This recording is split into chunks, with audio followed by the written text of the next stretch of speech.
gives a fuck about an Oxford comma? By Great 78. Who gives a fuck about an Oxford comma? I've seen those English dramas too. They're cruel. So if there's any other way to spell the word, it's fine with me. With me.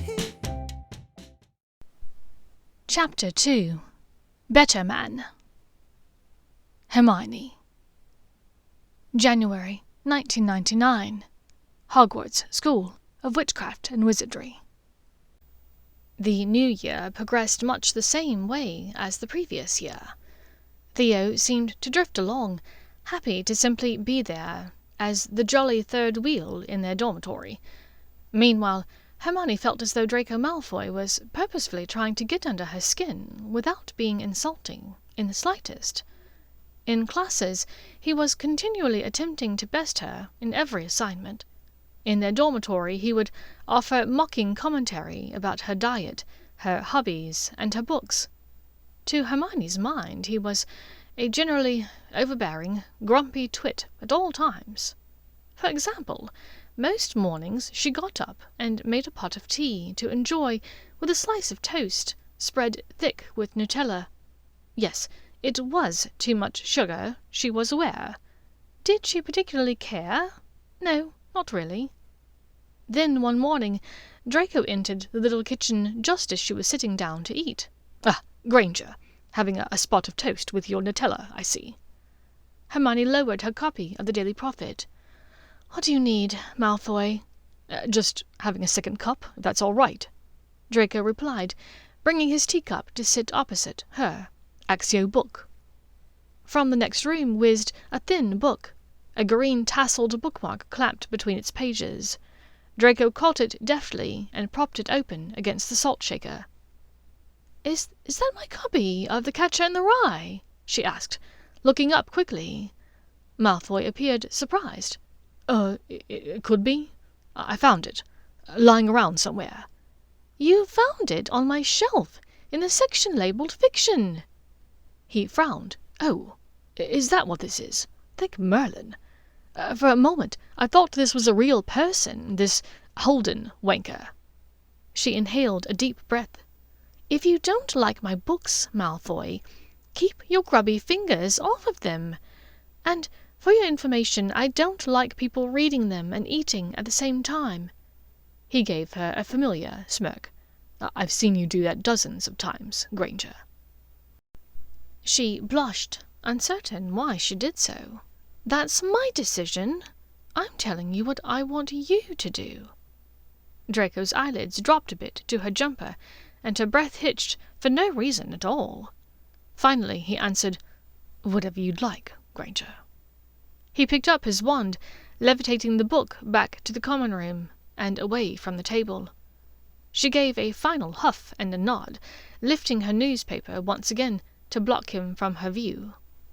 But her eyes stared, unseeing, at the words and photographs on the page, going over the last few moments in her mind.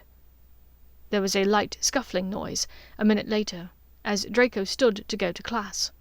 He stopped at the threshold of the kitchenette and turned back to her. "Did you ever get scared that everything was going to go lousy, unless you did something?" She lowered the paper slowly.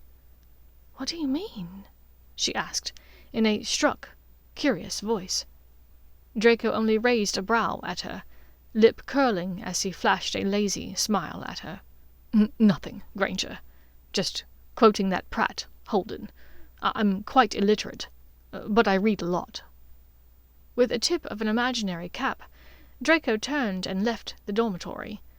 Hermione sat frozen in her place at the little kitchen table for so long that she missed the first few minutes of class. The following morning there was tea already made, and a slice of toast slathered thickly with Nutella already in her spot. Malfoy sat across the table, behind his own copy of the Daily Prophet. She stood stock still for a moment, then pulled out her chair and sat. "Good morning," she said quietly. He snapped his newspaper briskly. "Morning." "Is this for me?" she asked. He looked around the corner of the newspaper, eyebrow raised behind his silver-rimmed reading glasses. "Granger, I enjoy sweets as much as the next person, but even I couldn't eat that abomination. It's entirely for you." Hermione pursed her lips as he raised his newspaper once more. "You can't even find a place that's nice and peaceful, because there isn't any," she said, with narrowed eyes to his raised newspaper. There was a pause. Then Draco turned the page of the Prophet without lowering it. "Stop quoting your ridiculous book to me, Granger. You can beg all you want, but I'm not reading it." She rolled her eyes and unfurled her own copy of the Prophet. He stood to go. "See you in class." But it wasn't just in class that she saw him. No matter where she turned, Draco Malfoy seemed to be there. If she took a book and a mug of hot chocolate to the edge of the Black Lake to read, it seemed only a few minutes before he was passing by on a jog. When she stopped in the Hogwarts kitchens to speak to the elves, he showed up minutes later, demanding a small feast. When she went up to the astronomy tower for a bit of quiet time, he was looping the grounds on his firebolt, occasionally swooping close to the parapet with his trademark smirk. If he'd been his usual self during these encounters, that is to say, the old, obnoxious prat Draco Malfoy, she would likely have already hexed him since this. But each time he appeared, he would doff her a tiny wave or salute, whilst smirking teasingly at her, and his silver eyes would stare deeply into hers, as though they shared a secret. It flustered her, and Hermione Granger did not fluster easily. February 1999. But the thing that nearly broke her concerning Draco Malfoy came near the end of Defense Against the Dark Arts class, one Friday, early in the second term. "You'll be embarking upon an extensive research project that will conclude in June. The project will analyze a magical beast or entity and explain how one might defend against it.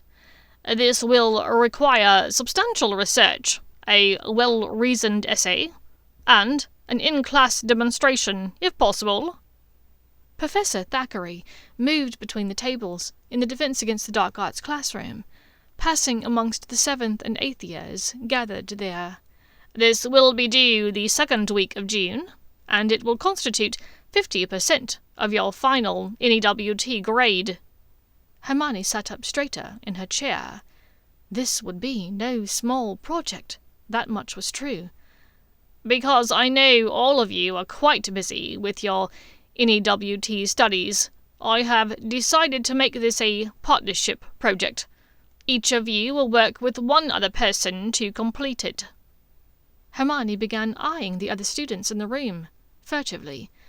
Ginny was an excellent student and a quick study, but Hermione could tell that the younger witch already had one foot out of the door of Hogwarts Castle. Nigel Gelland was an excellent student, but the Ravenclaw was quite cocky. Samantha Putnam was flighty, but sweet-mannered.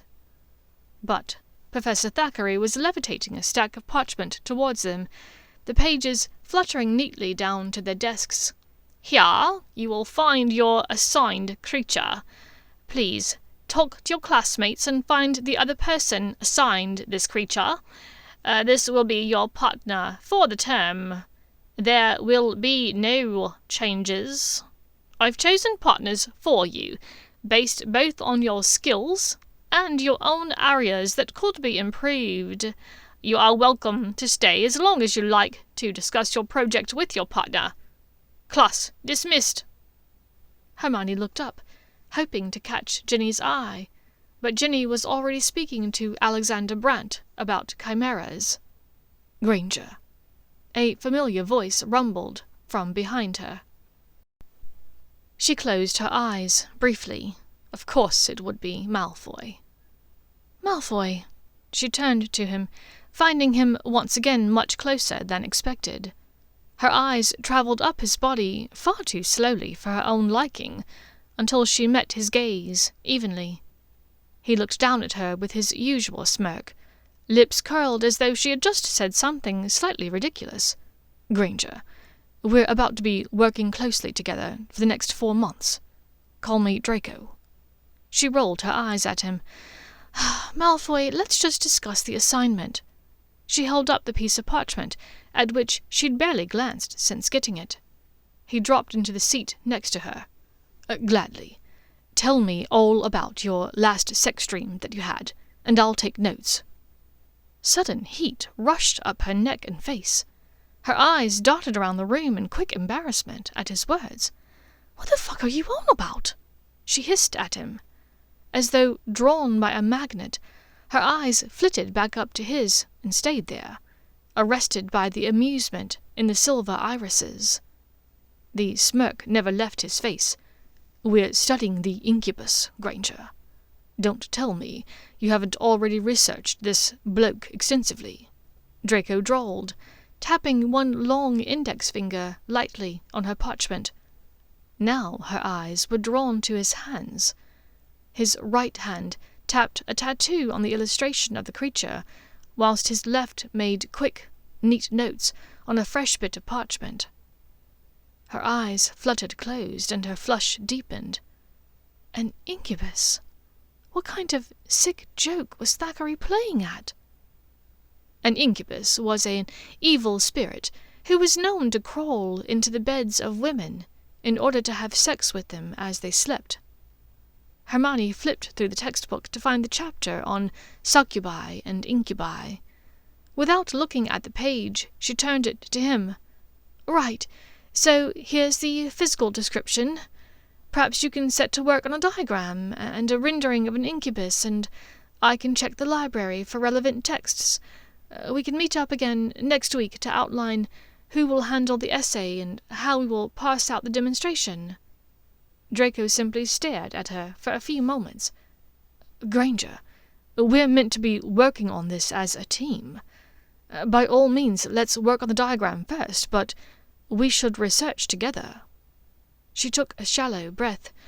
"Malfoy, I know that you have no more interest than I do in working together on this project.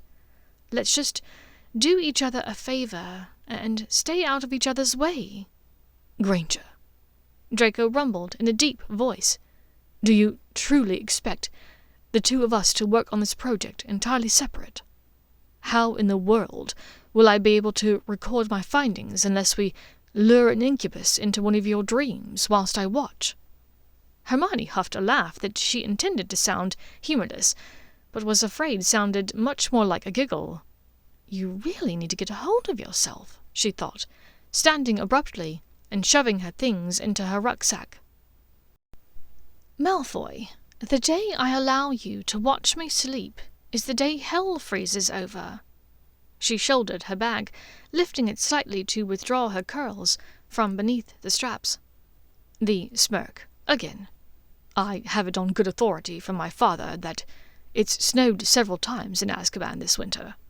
The ground is frozen solid, I'll have you know." She sucked her teeth irritably and stalked out of the room, leaving Draco sitting at the desk alone. She sighed. She really didn't need to read the description of an incubus to know what one looked like. In her mind's eye, she knew exactly what appearance that an incubus would likely take on. He would have white blonde hair and long fingers and silver eyes, and he would make her Nutella toast every morning. Late March, 1999. Still no middle-of-the-night visitors, Granger? Are you sure you're even trying at this point?" Malfoy's drawling voice pulled her out of her book that she was reading on dark Egyptian artifacts. Her cheeks instantly heated at his words. It was yet another Saturday evening, after a week in which Ron had mentioned the possibility of visiting, but ultimately had decided not to come. He'd not made time to visit her since Valentine's Day weekend, nearly 6 weeks ago. That visit had been as awkward as his Boxing Day drop-in, as well as his overnight stay in October before that. The first Saturday of their Easter holiday was overcast and grey, perfectly matching the mood that she found herself in. Ron had gotten her hopes up once again, only to dash them. Her parents had sent back a very polite, but tepid, response to her 3-page-long letter sent a few weeks ago, in time for their anniversary. In her letter she had once again apologized profusely for erasing their memories and sending them away for the duration of the Wizarding War. In a moment of openness, reminiscent of the relationship she used to share with them both, she had also poured out her heart about her concerns for her future, her career, and her relationship with Ron. Oh, the way they used to talk for long hours into the night during her summers home. She and her mother would discuss boys and friends, classes, and even Quidditch. Hermione would talk herself hoarse, wondering what the next year would bring, and Linda would always have kind words and an understanding ear that seemed to transcend generational gaps and magical abilities. Both her parents had often discussed future careers with her, the importance of education, the need for self-reliance. Hermione had always trusted and valued their words, even when she found them a bit corny or outdated. Once upon a time, at receiving such a letter from her, they would have responded with a letter in kind, filled with Linda's loopy capital G's and floppy lowercase y's. Then there would have been a page or so written by Richard, all sharp angles, as though he'd been in a hurry to get all of his ideas down on paper before sending the tawny brown school owl back to her. Now, their response would barely fill a postcard. It simply read, "Hermione, thank you for the lovely note. We hope you have a happy Easter." The handwriting was clearly that of Stephanie, the Granger's receptionist at the dental practice. Hermione was surprised that it wasn't on Granger Dental Group letterhead, written below a generic salutatory reminder such as, "Your appointment is coming up," or "Don't forget to floss every day." There was no valediction. She supposed she should have been glad, at least, that it wasn't signed Doctors Richard and Linda Granger. Yet again, Hermione and Malfoy both found themselves staying at school for the holidays. They were some of the few students who did so, just as they had been at Christmas. War did things to people, made them want to spend time with their families. Most students went home when they could. She and Malfoy were the exceptions, in all regards, she supposed. Even Theo had gotten an international portkey to visit his mother's family in Lithuania for part of the break. But with Narcissa still in Monaco, and Lucius imprisoned in Azkaban, Draco had no one at home to welcome him, and his probation would not allow him to leave the British Isles. Hermione simply had nowhere else to go. In a rush of self-pity, she lamented exactly how alike she and Malfoy were in that regard. She chanced a glance at the wizard, her melancholy copper eyes catching on the intense, expectant look in his silver ones. It startled her. She assumed she'd find his typical expression, the one she'd practically grown up with, the sneer of slight disgust that Malfoy seemed to have worn permanently for so many years. Instead, she was surprised to find an engaging, private smile, as though he was divulging a secret and didn't want to tell anyone but her. She inhaled a small gasp of incredulity to find him looking at her that way. "Granger, where did I lose you? I asked you about your nocturnal dalliances, and you set off to gather wool in the meadows," Malfoy drawled to her. His teasing tone brought her back to herself. What right did this prat have to ask her about Ron, or about any other nocturnal dalliances that may or may not have happened in her dreams? "What are you—" she started sourly, then saw that he held the notes from their joint incubus project, grasped between his long fingers. "Oh, Malfoy, I've told you I'm not volunteering to be our test subject in luring an incubus for studying. We do not need one. Professor Thackeray isn't looking for that level of information." Malfoy twisted his lips doubtfully at her. "But, Granger, we're meant to know these creatures, inside and out, forwards and back. If there's a chance that we can observe a real incubus in its natural state, I know you've got a tough exterior, Granger, but I really believe this creature can break through all of that and help you live out your greatest desires." For some insane reason, Hermione found herself breathing far too fast at his words. Her neck grew hot. What did Malfoy know about her greatest desires? Suddenly she felt exposed, as though the blonde wizard had peered into her brain to find all of her secrets. But all she could muster to say to him was, "Shut up, Malfoy." Gathering her books and her glass of water, she hurried into the privacy of her bedroom and slammed the door behind her. The start of April, 1999. That spring, the 3 eighth years at Hogwarts had their second round of careers advice. Because running Daddy's empire was now off the table for both Slytherin wizards, Malfoy and Theo were casting around for any fresh ideas. Why, in Merlin's name, she'd mentioned to them her plans of studying law at Oxford, she could not say afterwards. At the time, it seemed innocent enough. She'd simply been passing through their common room, where both wizards appeared to be deep in conversation on the sofa. Hermione had just returned from Professor Sinistra's office, where she had had careers advice with the new Gryffindor head of house. "Hermione, love," Theo began, causing her to blush immediately. He was so free with his words, in a way that Hermione had a hard time getting used to. Her feet faltered to a stop. Theo continued, "Both of us are set to go meet with old Sluggy later today about our futures. Is that where you're coming from? Careers advice?"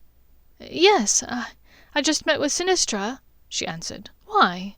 "Oh, just wondering what she recommended for you," Theo said airily, twirling his wand between his fingers. "Are you off to Ottery St. Catchpole this summer?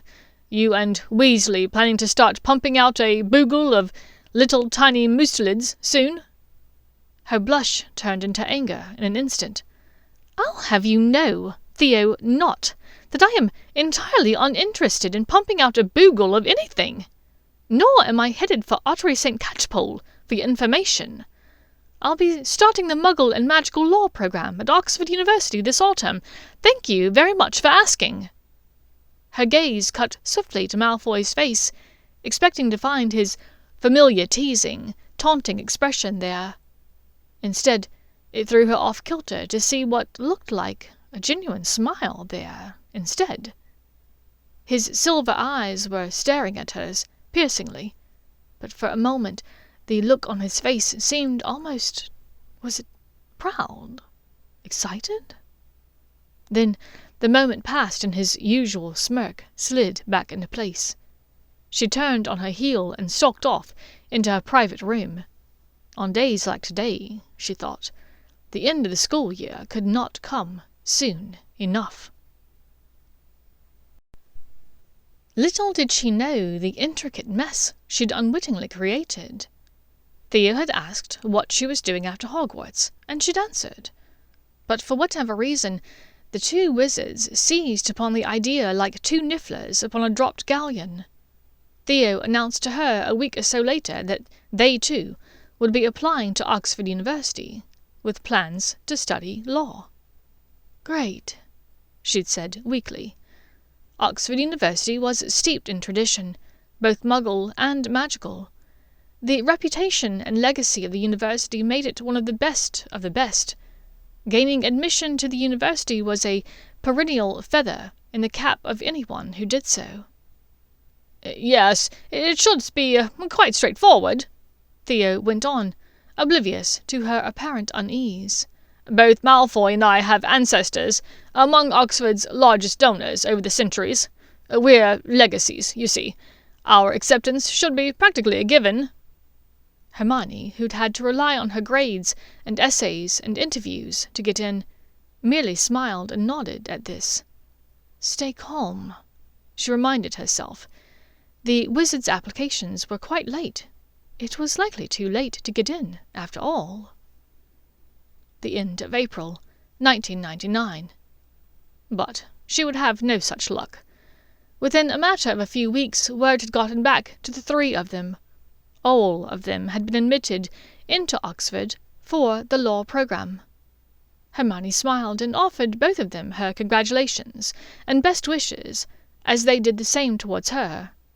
Professor McGonagall made a point to stop by the dormitory after lunch to wish them all well. Ginny offered her a toast of congratulations at dinner that night. And that should have been the end of the 8th year's story together. In a couple of months, she and Theodore Nott and Draco Malfoy should have been able to part ways as former dormitory mates. Perhaps they'd wave civilly to each other on campus occasionally, or even catch a cup of coffee together between classes. Instead, because each of their admissions had been granted so late that spring, they ran into several obstacles. Classes were going to be difficult to schedule for the upcoming Michaelmas term. Textbook copies were almost impossible to locate in time to complete the advanced requisite readings, and nearly every available living accommodation for the term had already been assigned. This set off yet another convoluted set of ties that bound and gagged them together. Early May, 1999. Do either of you have any pull in the accommodations office at Oxford? My advisor wrote back saying that pretty much all of the housing for next term is already assigned, and that private housing is very hard to come by right now, Hermione said to the pair of the wizards one evening in their common room. She hated the idea of using pure-blood power and influence for her own personal gain, but she'd been running up against a brick wall concerning housing for the autumn term, and she wasn't sure where else to go for help. "What's the name of the person in charge?" Draco asked, turning his focused silver gaze on her. "Augustus Ketterlaus," she said hopefully. Her hope died when seeing their reactions. Theo only groaned loudly and threw himself down dramatically onto the tufted red sofa. Malfoy barked out a harsh, cynical laugh. "What's so funny, Malfoy?" she asked him warily. The blonde wizard stalked away into the kitchenette, pulling a sleeve of biscuits from the cupboard and tearing it open. He popped 2 into his mouth and chewed angrily. Hermione frowned at this decidedly un-Malfoy-esque behaviour, and swiveled to try Theo again. The darker-haired man was still groaning on the sofa, one arm flung theatrically over his eyes. "Theo?" Theo finally spoke. "Hermione, the Ketterlaus family has been at odds with Malfoy Limited since, I don't know, well before any of us were even born. If I recall the story correctly, Augustus Ketterlaus's father immigrated from Austria in the 1890s or so, with some sort of top-secret invention. He needed funding, and Draco's great-grandfather, Olivier, was in charge at Malfoy Limited. Olivier agreed to back him." Hermione looked back at Draco, who was still chomping heatedly on the biscuits. Crumbs were gathering on his green cashmere jumper, unnoticed by the Slytherin, but he would not meet Hermione's eye. To Theo she said, "And? He got the financial backing he needed, that's all?" "He got the backing," Draco answered stiffly from the kitchenette. "But the elder Ketterlaus lost all ownership rights to his invention to Olivier in perpetuity. He sued Malfoy Limited for breach of contract, and he spent his life and his meagre fortune fighting Malfoy's family. The man died a pauper," Theo supplied helpfully.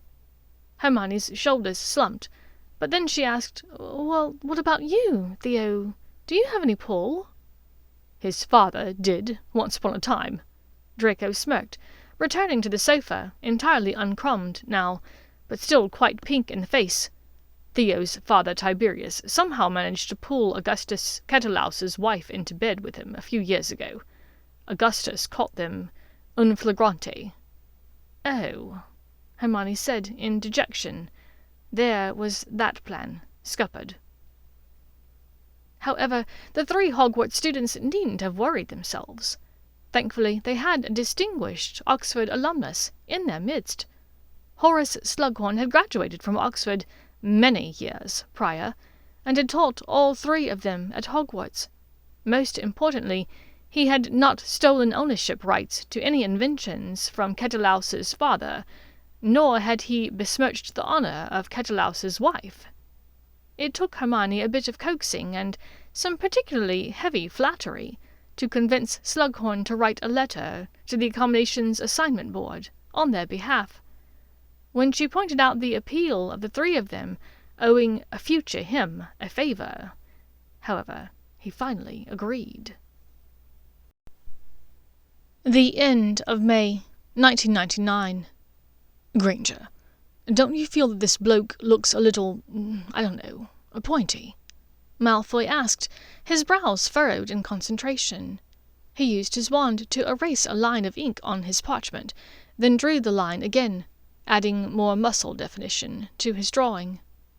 They were in the 8th year common room on a Thursday evening.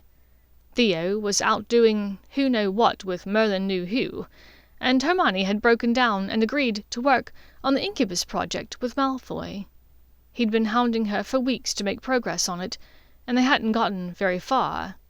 Now they sat on opposite ends of the red sofa, books and parchment scattered about. Hermione looked over at his Incubus drawing. She schooled her features to mask her pleasant surprise. The drawing was quite good. Other than a few minor tweaks, he looked much the same as the etchings in their textbook, but with a more lifelike expression on his face. She suddenly realized that in order to see the drawing better, she had moved much closer to Malfoy than she'd intended. His heat and the warm scent of sandalwood and leather crowded her senses. She scooched her bum back across the sofa hurriedly, then looked around the room. The space was lit only by the roaring fire and a handful of candles. Why is it so dim in here? Lemos! She pointed her wand at the pair of lamps nearby, flooding the room with light. That's better. Malfoy's expression in the harsh, bright light looked annoyed, as usual. Yes, I'm so glad we thought to have Muggle lamps brought in. But to the issue at hand, if you will, Granger. I think he should have more muscle definition. Needs to bulk up a bit. He mused, turning the paper to inspect the drawing critically from a different angle. She pursed her lips. The Incubus is supposed to look like a desirable man to a woman, Malfoy. Not every woman wants huge muscles on a man. His eyebrows lifted in surprise. Really? Tell me more. Hermione rolled her eyes. Gods, what did I do to deserve this? Does Thackeray hate me? Draco only laughed lightly. Granger, you wound me. I'm just trying to paint a complete picture in my mind of what women like. For the sanctity of the project, of course. Now, apparently witches prefer a waifish wizard. Is that correct? His quill scratched across parchment. No, Malfoy, she said in exasperation, picking up a chocolate-covered strawberry and chomping into it. The juice dribbled onto her chin, and she hurriedly grabbed up a napkin to wipe at it. Most women prefer a bit of bulk, nothing outlandish. Most of us aren't wanting to run around with Schwarzenegger by our side. What is a Schwarzenegger? Draco wrinkled his nose in confusion. She shook her head, dabbing at her lips with the napkin. Never mind. My point is, the Incubus isn't meant to be a muscle-bound caveman, throwing women over his shoulder and having his tawdry way with them. He's meant to seduce them, to make them want him to be there. Draco's silver eyes rose slowly from the parchment to meet hers. "And how does he do that, exactly?" Her breath caught in her chest, and she felt heat creeping up her neck. "I don't know. Just the usual way." "Granger." Malfoy spoke softly to her now, his silver eyes teasing her in the lamplight of the common room. "Has no one ever seduced you before?" The held breath in her chest left her lungs all at once in an annoyed rush. "Sod off, Malfoy! I've told you before, this project isn't about me. Can you just focus on the task at hand, for once?" She reached for another strawberry, then stared at it in her hand. "And what in the name of Merlin even are these study snacks? I've got strawberry pulp and chocolate smears all over my rough draft of the essay." She dropped the berry and set to scourgifying the stains from the page, grumbling all the while. "Apologies, Granger. I'll do better next time," Malfoy murmured from his end of the sofa.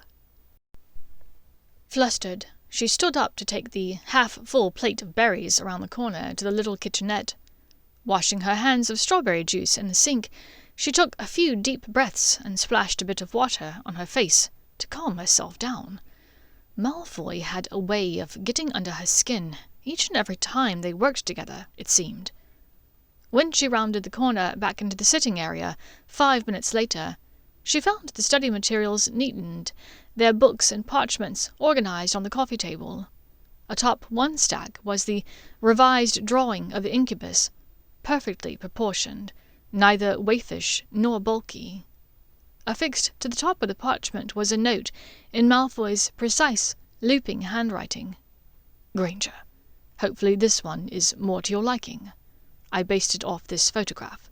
Perhaps you'd like to keep a copy for your revision materials." Now she saw that there was a Muggle photograph peeking out from under the drawing. With careful fingers she withdrew it from the stack. Her belly swooped low and tingled a bit as she took in the photo. It was a man, or rather a man's torso and arms. The top of the man's face was not in frame, only his chin and lips. He was thin but not scrawny, muscled without being massive. The ropey muscles of his arms had been flexed as the shutter clicked, but his pose was relaxed as he leaned towards the camera. Hermione's tongue darted out to wet her lips just slightly. Her breath was shallow now. Yes, she would keep this. For research. Picking up her half of the project materials, she retreated to her room, her wand snuffing out the candles as she went. She did not hear the soft snick of a barely cracked door closing across the common room.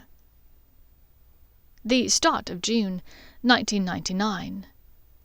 Every class, it seemed, had a massive final NAWT's project to complete, in addition to the necessary revisions for the final examinations. Full night's sleeps were a rarity, and meals were simply study sessions accompanied by food. She was more thankful than ever for Ron's gift of the Quick Quotes quill. It had been a lifesaver, she knew. The end of the school year was fast approaching, and Hermione's worries about housing for the autumn term loomed large in her mind. She needed to get her recommendation letter to the accommodations office at Oxford for the October term, Michaelmas. But Horace Slughorn was not one to act quickly. Yes, Miss Granger. Well, I shall complete it, post-haste," the doddering old man had assured her, with a simpering smile. Several pointed reminders to him later, however, Hermione was beginning to wonder and worry that he might never get around to writing this letter. Finally, 2 weeks into June, as they were finishing up their year at Hogwarts, he assured her that the letter had been sent. Hermione forced herself to relax. She had done all she could. Her requests to Oxford University were submitted. Her assignments at Hogwarts, even the infernally difficult incubus one with Malfoy, were complete. In the end, she and the frustrating wizard had put together a smart, well-reasoned assessment of the creature, and had earned well-deserved accolades from the professor. As the Hogwarts Express departed Hogsmeade late that June, Hermione sat back to relax, her head tipped against the seat cushion in her train compartment. All around her, Gryffindor seventh years chattered about summer plans, internships, and rumors about marriage engagements.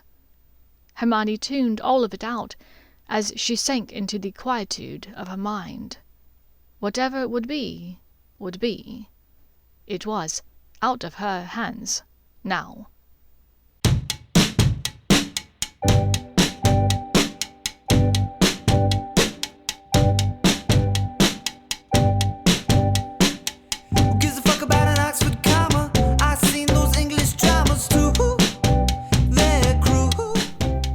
Thank you for listening to Who Gives a Fuck About an Oxford Comma by Great 78. If you enjoyed the story and would like to listen to more, please follow me on Spotify or wherever you get your podcasts by searching for Silver and Copper. Or you can find me under Great 78 on Archive of Our Own.